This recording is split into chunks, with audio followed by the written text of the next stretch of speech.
এবার আমরা কোয়েশ্চেন 3টা সলভ করে নেব। কোয়েশ্চেন 3তে কি বলা হচ্ছে না, an electron in a circular orbit of radius 0.05 nanometre. তাহলে এখানে যে রেডিয়াসের কথা বলা হয়েছে সেটা হচ্ছে কত, 0.05 ন্যানোমিটার, মানে 10⁻⁹ metre. Performs 10⁻16 revolution per second. 10⁻16 revolution per second মানে কি, এখানেতে ফ্রিকোয়েন্সির বা লিনিয়ার ফ্রিকোয়েন্সির ভ্যালু কত বলে দেওয়া হলো, 10⁻16। The magnetic movement due to this rotation of electron is. তো আমাদের বের করতে বলেছে কি ম্যাগনেটিক মুভমেন্ট।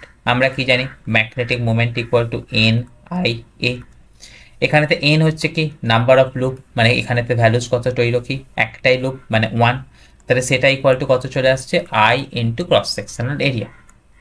মানে আই মানে আমাদের কত জানা আছে, charge by time period into area. 1 by time period মানে কত, ফ্রিকোয়েন্সি, তাহলে সেখান থেকে আমরা পেয়ে যাচ্ছি কত, কিউ ইন্টু এফ ইন্টু এ। কিউ মানে কি ইলেকট্রনের চার্জ, 1.6 ইন্টু 10⁻⁹। ফ্রিকোয়েন্সির ভ্যালু আমাদের কোয়েশ্চেনেই দিয়ে দেওয়া ছিল, সেটা হচ্ছে কত, 10⁻16। আর ক্রস সেকশনাল এরিয়া মানে কত, পাই আর স্কোয়ার। এখানে তো আর স্কোয়ার বলতে কত না, ওই যে স্মল আর ছিল তার স্কোয়ার, মানে কত আসছে ওখান থেকে, 0.05 ইন্টু 10⁻⁹ মিটার, মানে সেটাকে আমরা কত লিখতে পারবো, 5 ইন্টু 10⁻11 স্কোয়ার।